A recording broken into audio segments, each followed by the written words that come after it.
शिव पुराण में वर्णित महाकालेश्वर ज्योतिर्लिंग की कहानी। शिव पुराण में वर्णित कथा। शिव पुराण की कोटिरुद्र संहिता के 16वें अध्याय में तृतीय ज्योतिर्लिंग भगवान महाकाल के संबंध में सूत जी द्वारा जिस कथा को वर्णित किया गया है, उसके अनुसार अवंती नगरी में एक वेद कर्मरत ब्राह्मण रहा करते थे। वे अपने घर में अग्नि की स्थापना कर प्रतिदिन अग्निहोत्र करते थे और वैदिक कर्मों के अनुष्ठान में लगे रहते थे। भगवान शंकर के परम भक्त वह ब्राह्मण प्रतिदिन पार्थिव लिंग का निर्माण कर शास्त्र विधि से उसकी पूजा करते थे।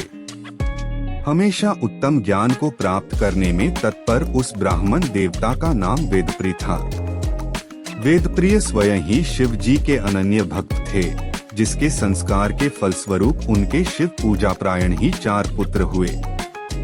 वे तेजस्वी तथा माता पिता के सद्गुणों के अनुरूप थे। उन चारों पुत्रों के नाम देवप्रिय, प्रियमेधा, संस्कृत और सुवृत थे। उन दिनों रत्नमाल पर्वत पर दूषण नाम वाले धर्म विरोधी एक असुर ने वेद, धर्म तथा धर्मात्माओं पर आक्रमण कर दिया। उस असुर को ब्रह्मा से अजेयता का वर मिला था। सबको सताने के बाद अंत में उस असुर ने भारी सेना लेकर अवंती, उज्जैन के उन पवित्र और कर्मनिष्ठ ब्राह्मणों पर भी चढ़ाई कर दी। उस असुर की आज्ञा से 4 भयानक दैत्य चारों दिशाओं में प्रलयकाल की आग के समान प्रकट हो गए। उनके भयंकर उपद्रव से भी शिव जी पर विश्वास करने वाले वे ब्राह्मण बंधु भयभीत नहीं हुए। अवंती नगर के निवासी सभी ब्राह्मण जब उस संकट में घबराने लगे, तब उन चारों शिव भक्त भाइयों ने उन्हें आश्वासन देते हुए कहा, आप लोग भक्तों के हितकारी भगवान शिव पर भरोसा रखें। उसके बाद वे चारों ब्राह्मण बंधु शिव जी का पूजन कर उनके ही ध्यान में तल्लीन हो गए। सेना सहित दूषण ध्यान मग्न उन ब्राह्मणों के पास पहुंच गया। उन ब्राह्मणों को देखते ही ललकारते हुए बोल उठा कि इन्हें बांधकर मार डालो। वेदप्रिय के उन ब्राह्मण पुत्रों ने उस दैत्य के द्वारा कही गई बातों पर कान नहीं दिया और भगवान शिव के ध्यान में मग्न रहे। जब उस दुष्ट दैत्य ने यह समझ लिया कि हमारे डांटपट से कुछ भी परिणाम निकलने वाला नहीं है, तब उसने ब्राह्मणों को मार डालने का निश्चय किया। उसने ज्यों ही उन शिव भक्तों के प्राण लेने हेतु शस्त्र उठाया, त्यों ही उनके द्वारा पूजित उस पार्थिव लिंग की जगह गंभीर आवाज के साथ एक गड्ढा प्रकट हो गया और तत्काल उस गड्ढे से विकट और भयंकर रूपधारी भगवान शिव प्रकट हो गए। दुष्टों का विनाश करने वाले तथा सज्जन पुरुषों के कल्याणकर्ता वे भगवान शिव ही महाकाल के रूप में इस पृथ्वी पर विख्यात हुए। उन्होंने दैत्यों से कहा, अरे दुष्टों, तुझ जैसे हत्यारों के लिए ही मैं महाकाल प्रकट हुआ हूँ। इस प्रकार धमकाते हुए महाकाल भगवान शिव ने अपने हुंकार मात्र से ही उन दैत्यों को भस्म कर डाला। दूषण की कुछ सेना को भी उन्होंने मार गिराया और कुछ स्वयं ही भाग खड़ी हुई। इस प्रकार परमात्मा शिव ने दूषण नामक दैत्य का वध कर दिया। जिस प्रकार सूर्य के निकलते ही अंधकार छंट जाता है, उसी प्रकार भगवान आशुतोष शिव को देखते ही सभी दैत्य सैनिक पलायन कर गए। देवताओं ने प्रसन्नता पूर्वक अपनी दंदुभिया बजाईं और आकाश से फूलों की वर्षा की। उन शिव भक्त ब्राह्मणों पर अति प्रसन्न भगवान शंकर ने उन्हें आश्वस्त करते हुए कहा कि मैं महाकाल महेश्वर तुम लोगों पर प्रसन्न हूँ, तुम लोग वर मांगो। महाकालेश्वर की वाणी सुनकर भक्ति भाव से पूर्ण उन ब्राह्मणों ने हाथ जोड़कर विनम्रता पूर्वक कहा, दुष्टों को दंड देने वाले महाकाल शंभो, आप हम सबको इस संसार सागर से मुक्त कर दें। हे भगवान शिव, आप आम जनता के कल्याण तथा उनकी रक्षा करने के लिए यहीं हमेशा के लिए विराजिए। प्रभु, आप अपने दर्शनार्थी मनुष्यों का सदा उद्धार करते रहें। भगवान शंकर ने उन ब्राह्मणों को सद्गति प्रदान की और अपने भक्तों की सुरक्षा के लिए उस गड्ढे में स्थित हो गए। उस गड्ढे के चारों ओर की लगभग 3-3 किलोमीटर भूमि लिंग रूपी भगवान शिव की स्थली बन गई। ऐसे भगवान शिव इस पृथ्वी पर महाकालेश्वर के नाम से प्रसिद्ध हुए। शिव भक्त राजा चंद्रसेन और बालक की कथा। उज्जैनी नगरी में महान शिव भक्त तथा जितेंद्रिय चंद्रसेन नामक एक राजा थे। उन्होंने शास्त्रों का गंभीर अध्ययन कर उनके रहस्यों का ज्ञान प्राप्त किया था। उनके सदाचरण से प्रभावित होकर शिवजी के पार्षदों गणों में अग्रणी मुख्य मणिभद्र जी राजा चंद्रसेन के मित्र बन गए। मणिभद्र जी ने एक बार राजा पर अतिशय प्रसन्न होकर राजा चंद्रसेन को चिंतामणि नामक एक महामणि प्रदान की। वह महामणि कौस्तुभ मणि और सूर्य के समान देदीप्यमान चमकदार थी। वह महामणि देखने, सुनने तथा ध्यान करने पर भी वह मनुष्यों को निश्चित ही मंगल प्रदान करती थी। राजा चंद्रसेन के गले में अमूल्य चिंतामणि शोभा पा रही है, यह जानकर सभी राजाओं में उस मणि के प्रति लोभ बढ़ गया। चिंतामणि के लोभ से सभी राजा क्षुभित होने लगे। उन राजाओं ने अपनी चतुरंगिणी सेना तैयार की और उस चिंतामणि के लोभ में वहां आ धमके। चंद्रसेन के विरुद्ध वे सभी राजा एक साथ मिलकर एकत्रित हुए थे और उनके साथ भारी सैन्य बल भी था। उन सभी राजाओं ने आपस में परामर्श करके रणनीति तैयार की और राजा चंद्रसेन पर आक्रमण कर दिया। सैनिकों सहित उन राजाओं ने चारों ओर से उज्जैनी के चारों द्वारों को घेर लिया।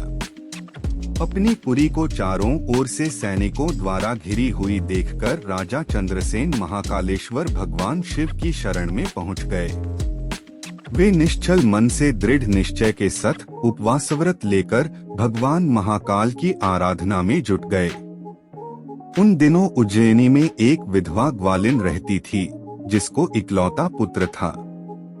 वह इस नगरी में बहुत दिनों से रहती थी। वह अपने उस 5 वर्ष के बालक को लेकर महाकालेश्वर का दर्शन करने हेतु गई। उस बालक ने देखा कि राजा चंद्रसेन वहां बड़ी श्रद्धा भक्ति से महाकाल की पूजा कर रहे हैं। राजा के शिव पूजन का महोत्सव उसे बहुत ही आश्चर्यमय लगा।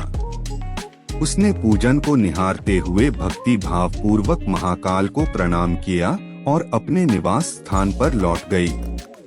उस ग्वालिन माता के साथ उसके बालक ने भी महाकाल की पूजा का कौतूहल पूर्वक अवलोकन किया था। इसलिए घर वापस आकर उसने भी शिव जी का पूजन करने का विचार किया। वह एक सुंदर सा पत्थर ढूंढकर लाया और अपने निवास से कुछ ही दूरी पर किसी अन्य के निवास के पास एकांत में रख दिया। उसने अपने मन में निश्चय करके उस पत्थर को ही शिवलिंग मान लिया। वह शुद्ध मन से भक्ति भाव पूर्वक मानसिक रूप से गंध, धूप, दीप, नैवेद्य और अलंकार आदि जुटाकर उनसे उस शिवलिंग की पूजा की। वह सुंदर सुंदर पत्तों तथा फूलों को बार बार पूजन के बाद उस बालक ने बार बार भगवान के चरणों में मस्तक लगाया। बालक का चित्त भगवान के चरणों में आसक्त था और वह विह्वल होकर उनको दंडवत कर रहा था। उसी समय ग्वालिन ने भोजन के लिए अपने पुत्र को प्रेम से बुलाया। उधर उस बालक का मन शिव जी की पूजा में रमा हुआ था, जिसके कारण वह बाहर से बेसुध था। माता द्वारा बार बार बुलाने पर भी बालक को भोजन करने की इच्छा नहीं हुई और वह भोजन करने नहीं गया। तब उसकी माँ स्वयं उठकर वहां आ गई। माँ ने देखा कि उसका बालक एक पत्थर के सामने आंखें बंद करके बैठा है। वह उसका हाथ पकड़कर बार बार खींचने लगी, पर इस पर भी वह बालक वहां से नहीं उठा, जिससे उसकी माँ को क्रोध आया और उसने उसे खूब पीटा। इस प्रकार खींचने और मारने पीटने पर भी जब वह बालक वहां से नहीं हटा, तो माँ ने उस पत्थर को उठाकर दूर फेंक दिया। बालक द्वारा उस शिवलिंग पर चढ़ाई गई सामग्री को भी उसने नष्ट कर दिया। शिव जी का अनादर देखकर बालक हाय हाय करके रो पड़ा।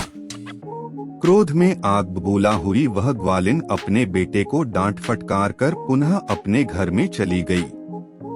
जब उस बालक ने देखा कि भगवान शिव जी की पूजा को उसकी माता ने नष्ट कर दिया, तब वह बिलख बिलख कर रोने लगा। देव देव महादेव, ऐसा पुकारता हुआ वह सहसा बेहोश होकर पृथ्वी पर गिर पड़ा।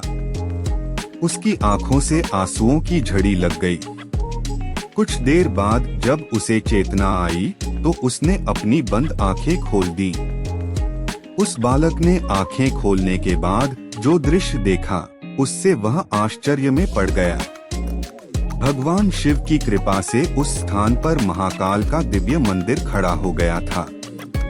मणियों के चमकीले खंभे उस मंदिर की शोभा बढ़ा रहे थे। वहां के भूतल पर स्फटिक मणि जड़ दी गई थी। तपाए गए दमकते हुए स्वर्ण शिखर उस शिवालय को सुशोभित कर रहे थे।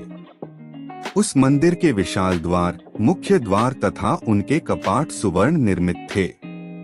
उस मंदिर के सामने नीलमणि तथा हीरे जड़े बहुत से चबूतरे बने थे।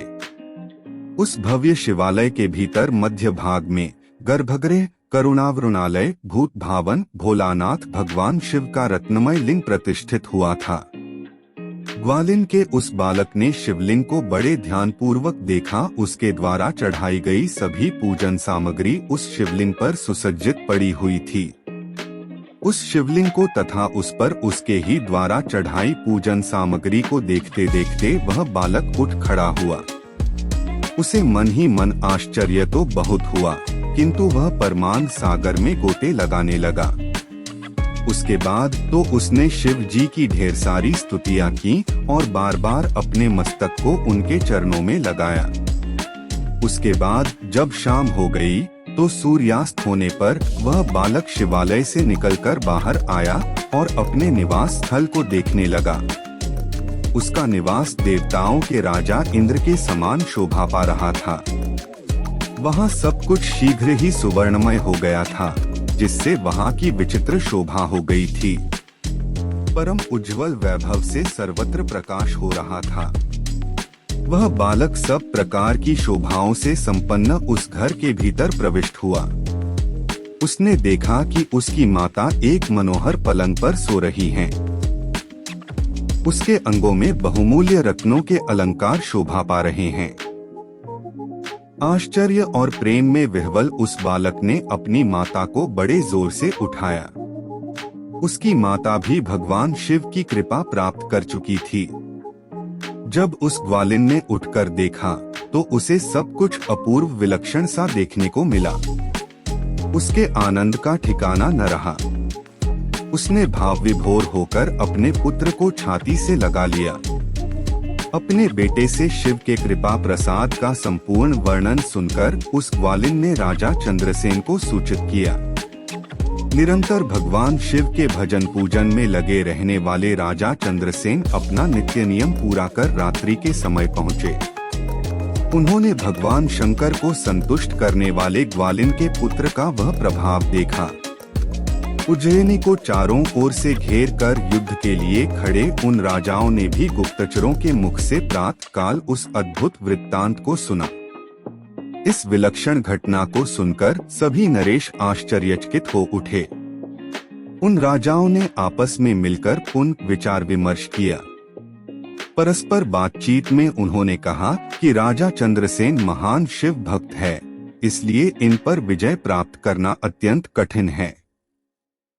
ये सभी प्रकार से निर्भय होकर महाकाल की नगरी उज्जैनी का पालन पोषण करते हैं। जब इस नगरी का एक छोटा बालक भी ऐसा शिव भक्त है तो राजा चंद्रसेन का महान शिव भक्त होना स्वाभाविक ही है। ऐसे राजा के साथ विरोध करने पर निश्चय ही भगवान शिव क्रोधित हो जाएंगे। शिव के क्रोध करने पर तो हम सभी नष्ट ही हो जाएंगे। इसलिए हमें इस नरेश से दुश्मनी न करके मिल मिलाप ही कर लेना चाहिए, जिससे भगवान महेश्वर की कृपा हमें भी प्राप्त होगी। युद्ध के लिए उज्जैनी को घेरे उन राजाओं का मन भगवान शिव के प्रभाव से निर्मल हो गया और शुद्ध हृदय से सभी ने हथियार डाल दिए। उनके मन से राजा चंद्रसेन के प्रति वैर भाव निकल गया और उन्होंने महाकालेश्वर पूजन किया। उसी समय परम तेजस्वी श्री हनुमान वहां प्रकट हो गए।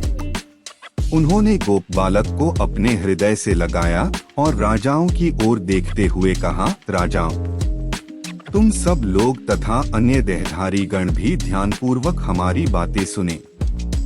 मैं जो बात कहूँगा उससे तुम सब लोगों का कल्याण होगा। उन्होंने बताया कि शरीरधारियों के लिए भगवान शिव से बढ़कर अन्य कोई गति नहीं है, अर्थात महेश्वर की कृपा प्राप्ति ही मोक्ष का सबसे उत्तम साधन है। यह परम सौभाग्य का विषय है कि इस गोप कुमार ने शिवलिंग का दर्शन किया और उससे प्रेरणा लेकर स्वयं शिव की पूजा में प्रवृत्त हुआ।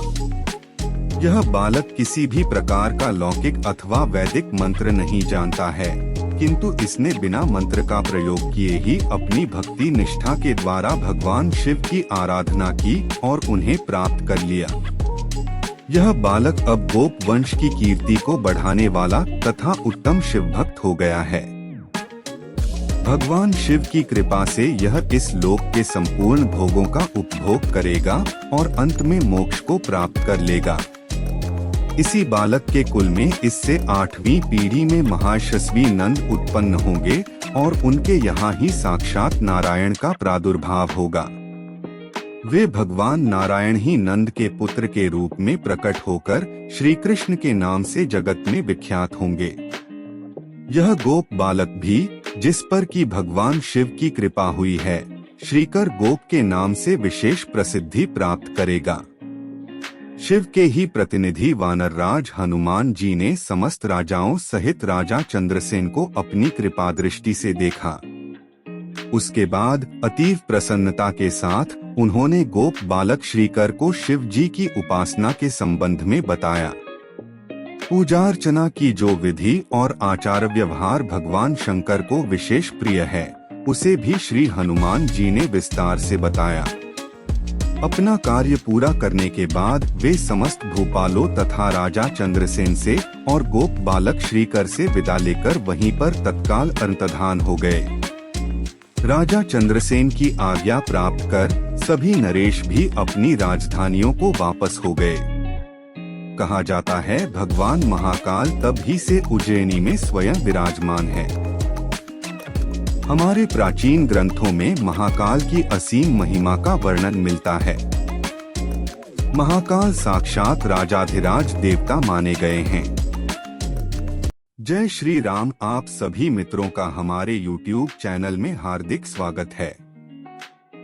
हम आपके लिए ज्योतिष एवं मंत्र अनुष्ठान के माध्यम से विभिन्न प्रकार की समस्याओं के समाधान के उपाय लेकर आए हैं।